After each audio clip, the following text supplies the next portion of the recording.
Capítulo 6. El Dios que está en todas partes y lo sabe todo. En Primera de Crónicas, capítulo 28, versículo 9, David le dijo a su hijo: «Y tú, Salomón, hijo mío, reconoce al Dios de tu padre y sírvele de todo corazón y con buena disposición. Este es el mejor consejo. Conoce a Dios y cuando lo conozcas, sírvele con agrado, con un corazón perfecto». David continúa: «Pues el Señor escudriña todo corazón y discierne todo pensamiento. Si lo buscas, te permitirá que lo encuentres. Si lo abandonas, te rechazará para siempre». Ojalá cada padre le diera este mensaje a su hijo. Como indica el versículo, las consecuencias de no conocer a Dios son nefastas. En 2 de Tesalonicenses, capítulo 1, versículos 7 y 8, Pablo escribe: «Y a ustedes que sufren, les dará descanso, lo mismo que a nosotros. Esto sucederá cuando el Señor Jesús se manifieste desde el cielo entre llamas de fuego, con sus poderosos ángeles, para castigar a los que no conocen a Dios ni obedecen el Evangelio de nuestro Señor Jesucristo». Conocer a Dios es tener vida eterna. Quien conoce a Dios íntimamente participa de su naturaleza y vida. En Juan capítulo 17, versículo 3, nuestro Señor oró: «Y esta es la vida eterna, que te conozcan a ti, el único Dios verdadero, y a Jesucristo, a quien tú has enviado». La sabiduría está abrigada en la idea de conocer a Dios. Salomón escribió: «Si tu oído inclinas hacia la sabiduría y de corazón te entregas a la inteligencia, si llamas a la inteligencia y pides discernimiento, si la buscas como a la plata, como a un tesoro escondido, entonces comprenderás el temor del Señor y hallarás el conocimiento de Dios». Proverbios capítulo 2, versículos del 2 al 5. El conocimiento de Dios es el producto de la sabiduría. Un hombre sabio a la medida que entiende al Dios verdadero. Dios quiere que lo conozcamos. Él no se esconde, no es un jugador cósmico que se esconde en un arbusto, diciendo: «Caliente, caliente». Dios no está tratando de ocultarse, se ha revelado y quiere que lo conozcamos. En el capítulo anterior, arañamos la superficie de solo dos atributos de Dios: su inmutabilidad y su omnipotencia. En este capítulo examinaremos dos más. Dios es omnipresente. Las personas siempre han tratado de limitar a Dios. En el Antiguo Testamento, los judíos sentían que Dios realmente habitaba en el templo. No comprendían que solo era un símbolo de su presencia y que allí no habitaba en su plenitud. Las personas en nuestra sociedad tienden a pensar a Dios como quien está lejos en un lugar celestial. Pero Dios no puede ser limitado a algún lugar. Dios está en todas partes al mismo tiempo. Es omnipresente. ¿Soy acaso Dios solo de cerca? ¿No soy Dios también de lejos?, afirma el Señor. ¿Podrá el hombre hallar un escondite donde yo no pueda encontrarlo? Afirma el Señor. ¿Acaso no soy yo el que llena los cielos y la tierra? Afirma el Señor.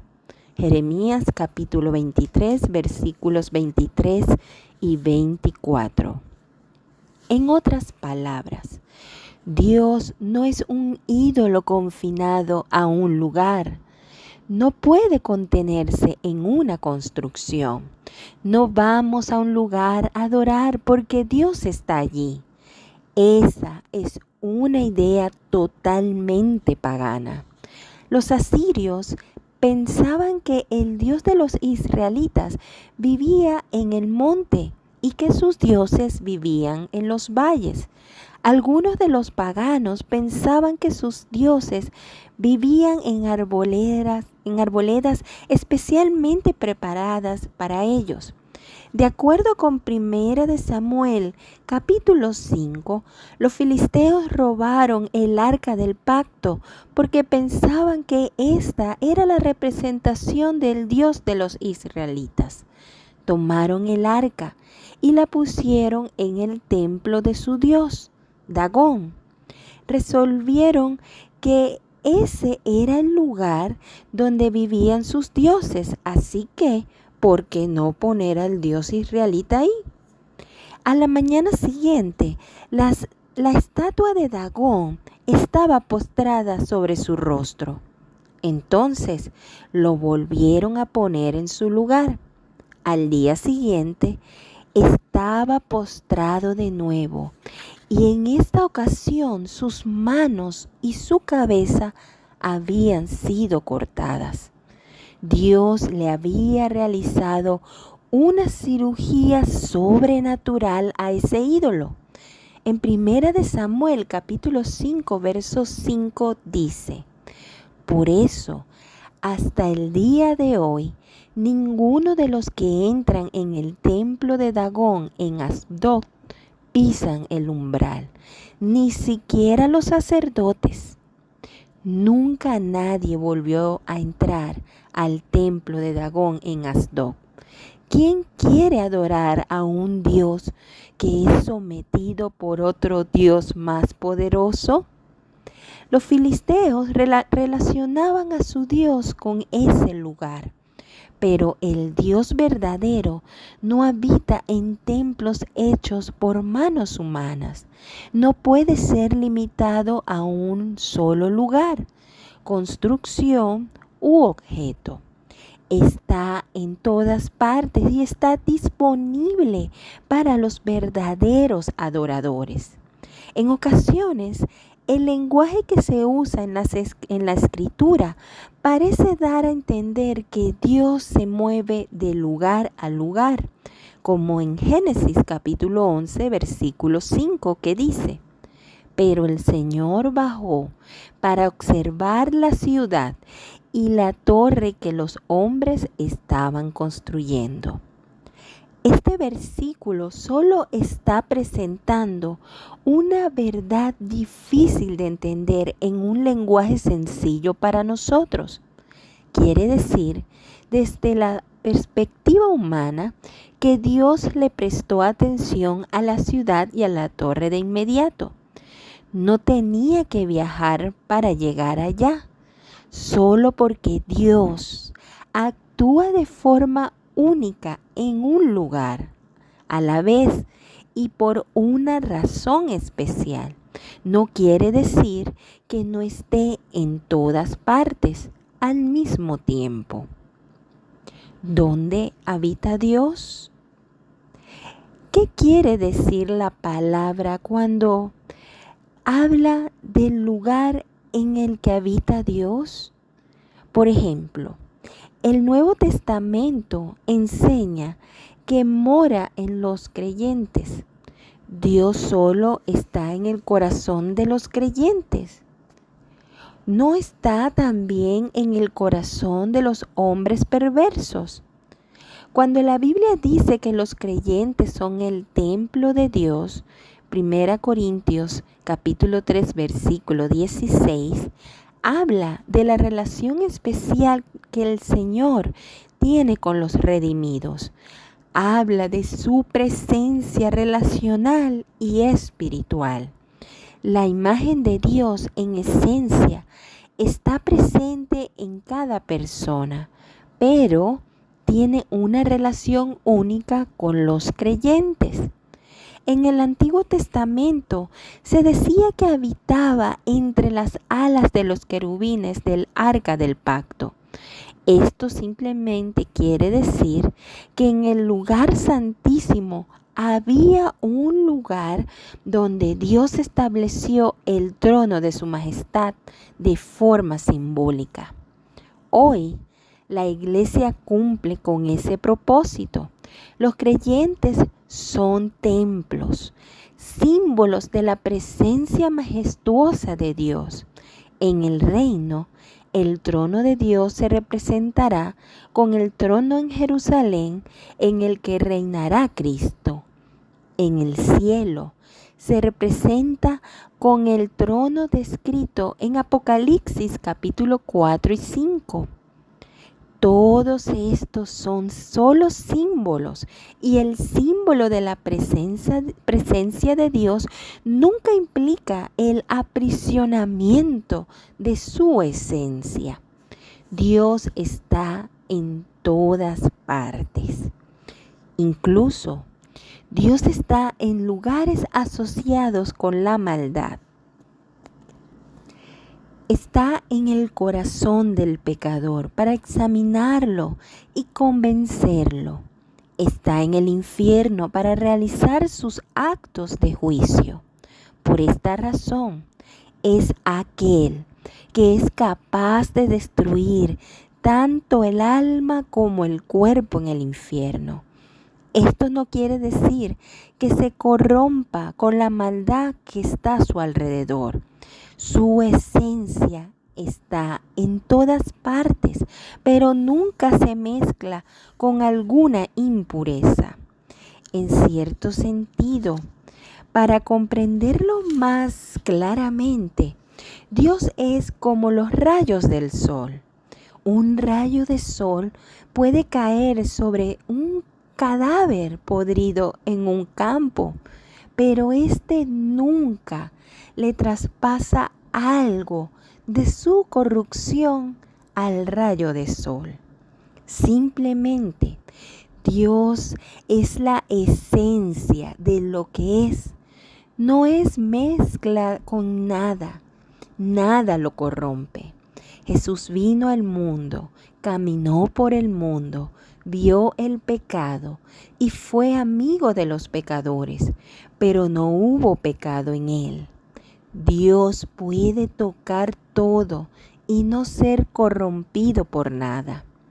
Este es un pensamiento sorprendente. Dios está en todas partes y no se mezcla con nada. Nada lo corrompe. Nada que lo toque corrompe su carácter.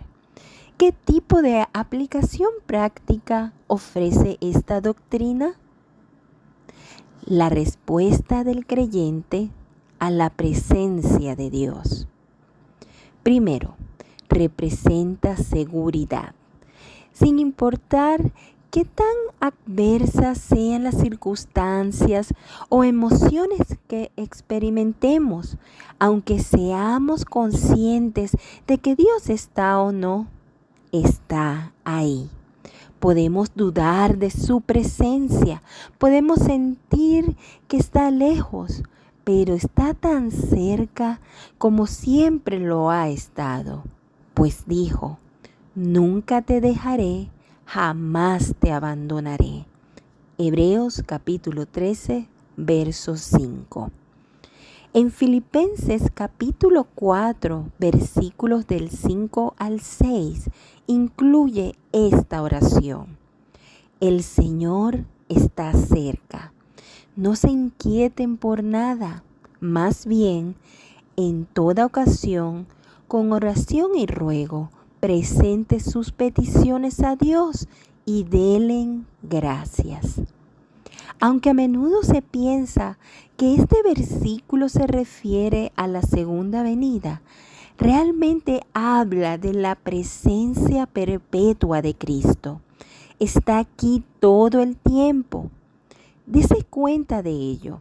Es uno de sus atributos, una parte integral de su carácter.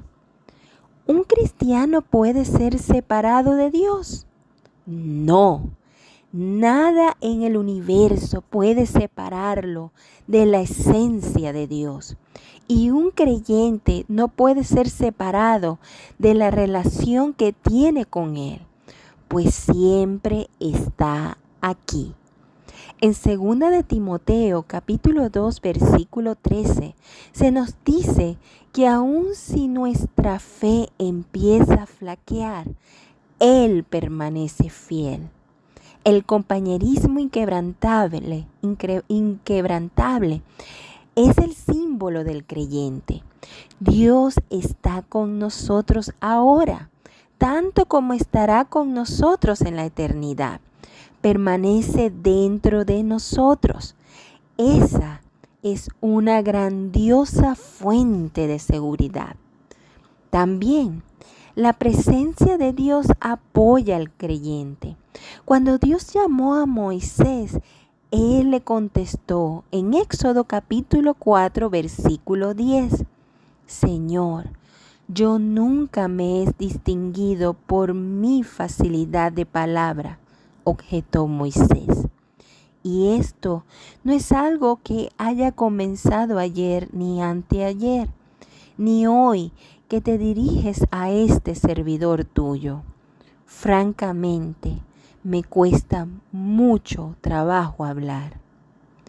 La respuesta de Dios en el versículo 12 fue: anda, ponte en marcha, que yo te ayudaré a hablar y te diré lo que debas decir. Decir que Dios está presente no quiere decir que está aquí parado mirándonos. Quiere decir que está apoyándonos en la obra que hacemos para Él. Cuando Cristo les dio a los discípulos el mandato que conocemos como la Gran Comisión, cerró con esta promesa: y les aseguro que estaré con ustedes siempre, hasta el fin del mundo. Mateo capítulo 28, verso 20. Era su garantía de que el trabajo hecho para Él sería bendecido con su presencia y su ayuda poderosa. La continua presencia de Dios es también un escudo contra la irresistible tentación. En cualquier momento que Satanás quiera llegar al creyente, éste tiene que ir a Dios. En 1 Corintios capítulo 10, verso 13 dice: ustedes no han sufrido ninguna tentación que no sea común al género humano, pero Dios es fiel y no permitirá que ustedes sean tentados más allá de lo que puedan aguantar. Más bien, cuando llegue la tentación, Él les dará también una salida a fin de que puedan resistir. Dios está presente de forma personal e individual para cada creyente, con el fin de defenderlo contra la tentación que no puede manejar. Saber que Dios está presente en todas partes debe motivarnos a obedecerlo con más cuidado. Cuando pecamos, sea un pecado con el pensamiento, de palabra o de acción, se hace en la presencia de Dios. Es como si subiéramos a las nubes, llegáramos al salón del trono de Dios, al lado de su trono, y realizáramos el pecado justo ahí. Esto nos hace pensar. En Proverbios capítulo 3, versículo 6, da a entender lo anterior cuando dice: reconócelo en todos tus caminos y Él allanará tus sendas. Vivir la vida cristiana implica ordenar mi vida, entendiendo que todo lo que hago se hace en la presencia de Dios. Esto debe revolucionar nuestras vidas privadas. El otro lado de la moneda. Entonces, la doctrina de la omnipresencia de Dios es sumamente importante para los creyentes, pero ¿qué implica para un no creyente? Un hombre malvado no tiene un lugar secreto, no hay escape, no hay salida, no hay un lugar en donde refugiarse.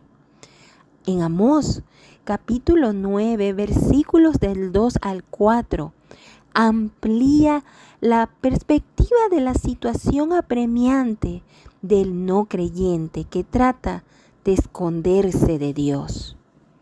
Aunque se escondan en lo profundo del sepulcro, de allí los sacará mi mano. Aunque suban hasta el cielo, de allí los derribaré. Aunque se oculten en la cumbre del Carmelo, allí los buscaré y los atraparé. Aunque de mí se escondan en el fondo del mar, allí ordenaré a la serpiente que los muerda. Aunque vayan al destierro arraigados por sus enemigos, allí ordenaré que los mate la espada. Para mal y no para bien, fijaré en ellos mis ojos. No hay lugar donde esconderse. El hombre impío debe darse cuenta de que no importa cuánto intente y trate, no puede escapar de Dios. Puede decidir no querer ir a la iglesia, no leer la Biblia, evitar cualquier discusión religiosa, querer alejar a Dios de su mente, pero Dios seguirá estando ahí. En Job, capítulo 26, versículos del 5 al 6 dice: un estremecimiento invade a los muertos, a los que habitan debajo de las aguas. Ante Dios queda el sepulcro al descubierto. Nada hay que oculte a este destructor. Dios desenmascara todo en su presencia. Job, capítulo 34, versículos 21 y 22 dice: mueren de pronto en medio de la noche. La gente se estremece y muere. Los poderosos son derrocados sin intervención humana. Los ojos de Dios ven los caminos del hombre. Él vigila cada uno de sus pasos.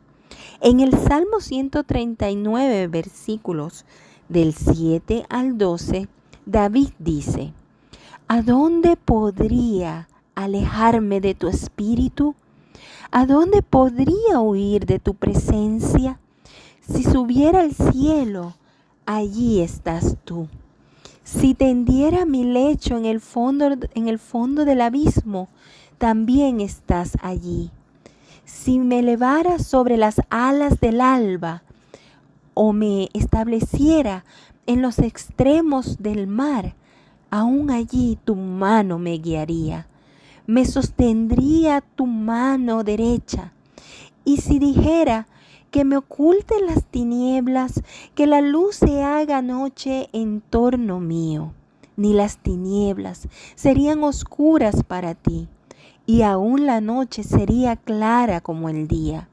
Lo mismo son para ti las tinieblas que la luz. El ladrón roba cuando cree que nadie lo ve. El adúltero comete adulterio pensando que nadie lo sabrá. El mentiroso miente porque cree que nadie lo descubrirá, pero Dios lo sabe. Que sea invisible no quiere decir que no está allí. Dios nunca duerme. En Hebreos capítulo 4, versículo 13, hace una declaración conmovedora. Ninguna cosa creada escapa de la vista de Dios. Todo está al descubierto, expuesto a los ojos de aquel a quien hemos de rendir cuentas. Dios es omnisciente. El atributo de la omnisciencia está muy relacionado con la omnipresencia de Dios. El Salmo 147, versículo 5, dice de Dios: excelso es nuestro Señor, y grande su poder. Su entendimiento es infinito. No solo conoce lo conocido, sino también lo que no se puede conocer. En 1 Samuel, capítulo 2, versículo 3 dice: el Señor es un Dios que todo lo sabe, y Él es quien juzga las naciones, las acciones. La palabra hebrea para conocimiento en este versículo está en plural, haciendo énfasis en la extensión del conocimiento de Dios. En Romanos 16, capítulo 27, Pablo lo llamó el único Dios sabio. No solo conoce todo, sino que también es el único que puede hacerlo. El conocimiento de los ángeles es amplio, pero ellos no conocen todo lo que Dios conoce. El conocimiento del hombre va en aumento, pero comparado con el conocimiento de Dios es una tontería. ¿De dónde obtiene Dios la información? Dios no obtiene su conocimiento de alguna fuente porque Él ya lo sabe todo. No necesita aprender. ¿Quién podría enseñarle? En Isaías capítulo 40, versículo 13 pregunta: ¿quién puede medir el alcance del Espíritu del Señor? ¿O quién puede servirle de consejero? Por supuesto, la respuesta es nadie. En Romanos capítulo 11, verso 34, Pablo dice: ¿quién ha conocido la mente del Señor? ¿O quién ha sido su consejero? Nadie. Dios conoce todo y siempre ha sido así.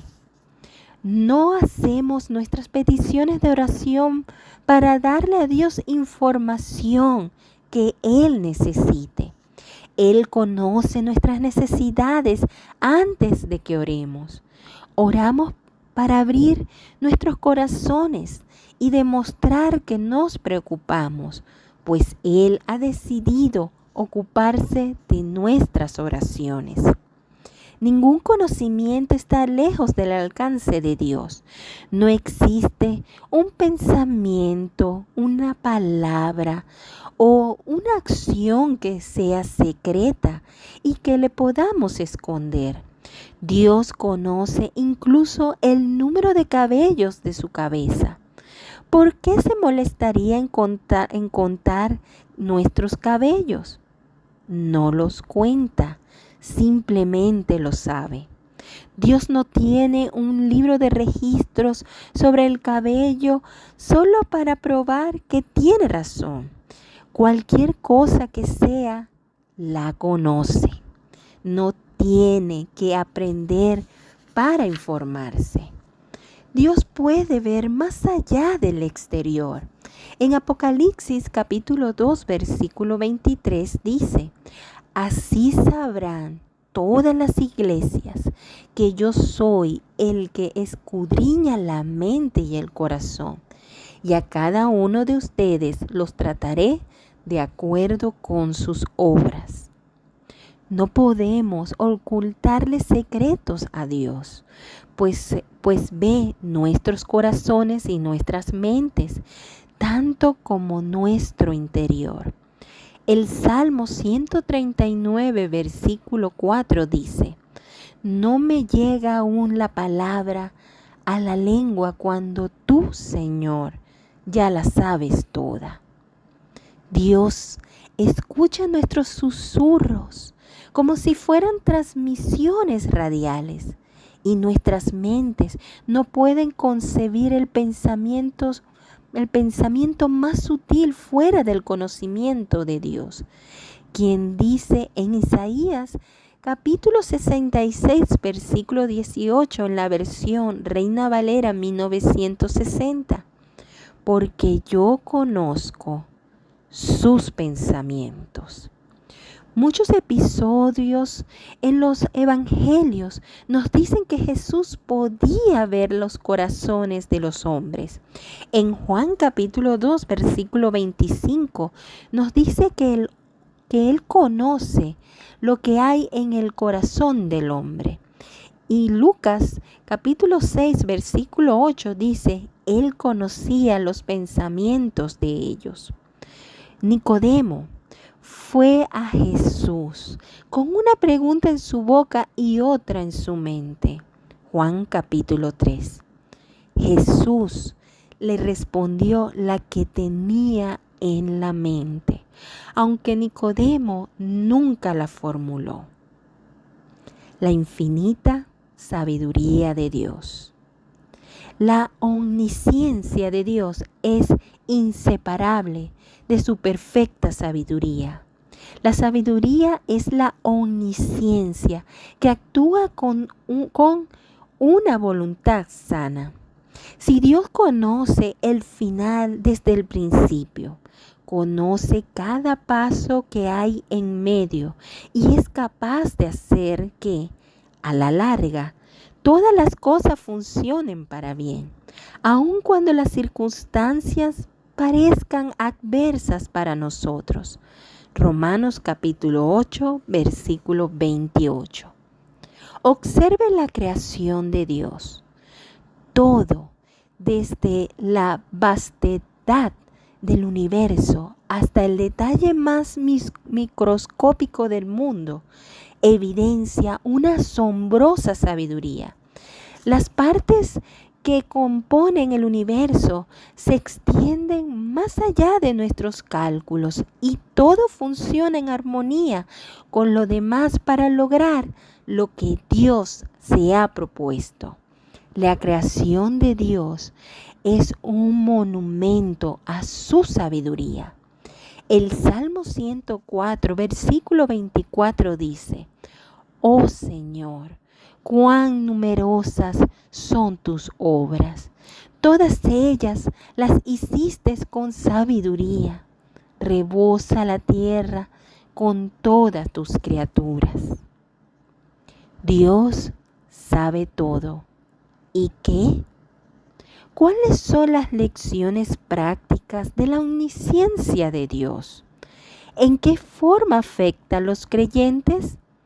En primer lugar, es muy consolador saber que Dios sabe todo. No parecemos ser muy importantes en el universo. ¿Alguna vez se ha preguntado si Dios sabe que usted está ahí? Él lo sabe. En el tiempo de Malaquías, Dios había lanzado juicios sobre el pueblo y Malaquías estaba profetizando más juicio.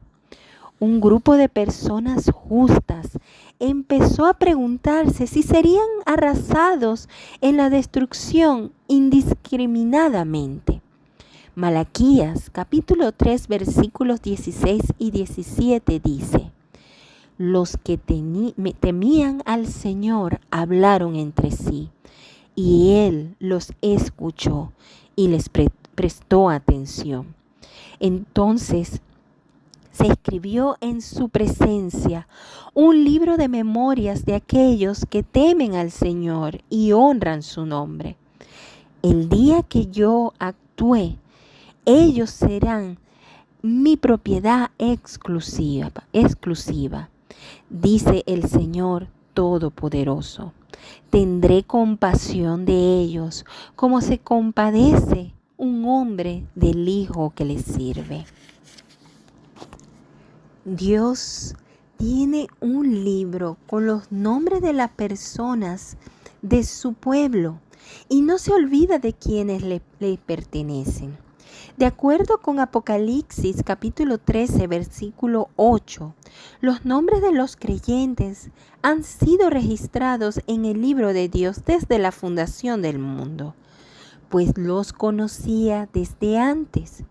Para el creyente, esto produce una confianza sólida y consoladora, pues sabe que absolutamente nada está fuera del conocimiento de Dios. Nos conoce y sabe que le pertenecemos. Dios conoce cada prueba por la que pasamos y nuestras necesidades. En Mateo capítulo 6 versículos 25 al 33 dice: Por eso les digo, no se preocupen por su vida, qué comerán o beberán, ni por su cuerpo, cómo vestirán. ¿No tiene la vida más valor que la comida y el cuerpo más que la ropa? Fíjense en las aves del cielo, no siembran ni cosechan, ni almacenan en graneros. Sin embargo, el Padre Celestial las alimenta. ¿No valen ustedes mucho más que ellas? ¿Quién de ustedes, por mucho que se preocupe, puede añadir una sola hora al curso de su vida? ¿Y por qué se preocupan por la ropa? Observen cómo crecen los lirios del campo. No trabajan ni hilan. Sin embargo, les digo que ni siquiera Salomón, con todo su esplendor, se vestía como uno de ellos. Si así viste Dios a la hierba, que hoy está en el campo y mañana es arrojada al horno, ¿no hará mucho más por ustedes, gente de poca fe? Así que no se preocupen diciendo, ¿qué comeremos? ¿O qué beberemos? ¿O con qué nos vestiremos? Porque los paganos andan tras todas estas cosas. Y el Padre Celestial sabe que ustedes las necesitan. Más bien, busquen primeramente el reino de Dios y su justicia, y todas las cosas les serán añadidas. Dios conoce y de todas formas nos ama. Solía pensar que la doctrina de la omnisciencia era cualquier cosa menos tranquilizadora. Dios nos conoce y de todas formas Él nos ama. Cuando era joven, a menudo mis padres me decían, puede que no sepamos lo que haces, pero Dios sí lo ve todo.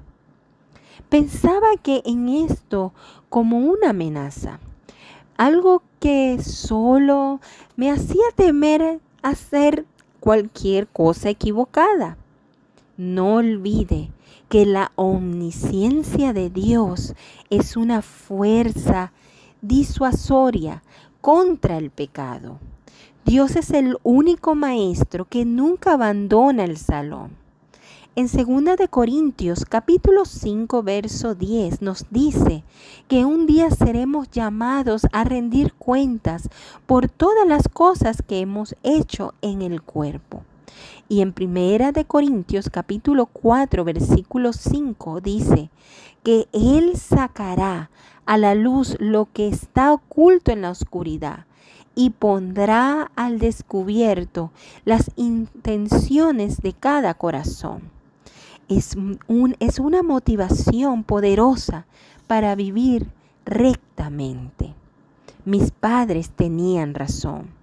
Dios conoce todo lo que hacemos y aún siempre hace su corrección con amor. Pedro negó al Señor 3 veces en su crucifixión. En Juan capítulo 21, Jesús confrontó a Pedro y le preguntó, ¿me amas? Verso 16. Pedro le aseguró al Señor que lo amaba. Le preguntó de nuevo, 3 veces en total. Finalmente Pedro dijo, Señor, tú lo sabes todo, tú sabes que te amo.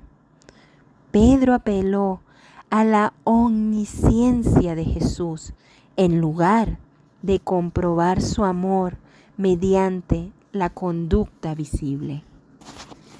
En Primera de Juan, capítulo 3, versículo del 19 al 20 dice, en esto sabremos que somos de la verdad y nos sentiremos seguros delante de Él, que aunque nuestro corazón nos condene, Dios es más grande que nuestro corazón y lo sabe todo.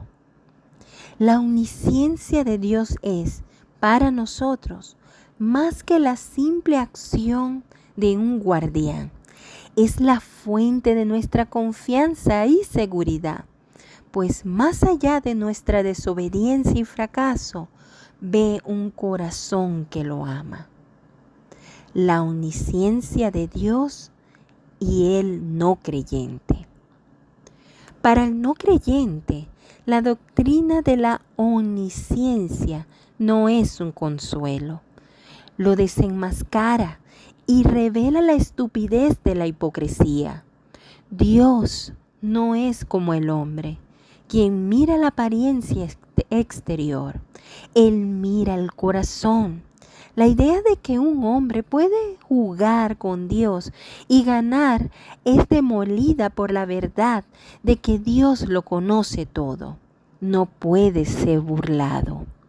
De hecho, la omnisciencia de Dios supone una fuente contraste con la insensatez de la sabiduría e hipocresía humana. En 1 Corintios capítulo 3, versículo 18 al 20 dice, que nadie se engañe. Si alguno de ustedes se cree sabio según las normas de esta época, hágase ignorante para así llegar a ser sabio. Porque a los ojos de Dios la sabiduría de este mundo es locura. Como está escrito, Él atrapa a los sabios en su propia astucia. Y también dice, el Señor conoce los pensamientos de los sabios y sabe que son absurdos. La omnisciencia de Dios también le dice al no creyente que hay una promesa de juicio certero. En Romanos capítulo 2, versículo 2 dice, pero sabemos que el juicio de Dios contra los que practican tales cosas es según la verdad. Podemos estar seguros de que el juicio final será justo. Dios juzgará con base en la verdad, porque tiene conocimiento absoluto de esta. En Jeremías capítulo 16, verso 17, el profeta dijo, ciertamente mis ojos ven todas sus acciones, nunca de ellas me es oculta. Su iniquidad no puede esconderse de mi vista. No hay escondite del juicio de Dios. El asunto decisivo. Entonces, los atributos de Dios tienen un efecto enormemente diferente en los creyentes y en los no creyentes. Para aquellos que confían en Él, sus atributos son edificantes, alentadores y fortalecedores, fuente de gran consuelo, confianza y seguridad. Pero para aquellos que se rebelan y se rehúsan a confiar en Él, los atributos de Dios se convierten en amenazas causas de temor y presagios de condena eterna. Se manifiesta el carácter de Dios. El asunto es cómo responder frente a este. Un hombre que se estrella contra Dios continuamente, tratando de vivir de la forma que quiere, sin que le importe cómo es Él, es un tonto. Dios es inmutable, omnipotente, omnipresente y omnisciente. Nuestra respuesta frente a esto debe ser adoración honesta y humilde. Es fácil ser orgullosos si nos enfocamos en nosotros mismos, pero tan pronto como empezamos a comprender quién es Dios, nos damos cuenta de nuestra condición y nuestra respuesta es un deseo de glorificar a Dios.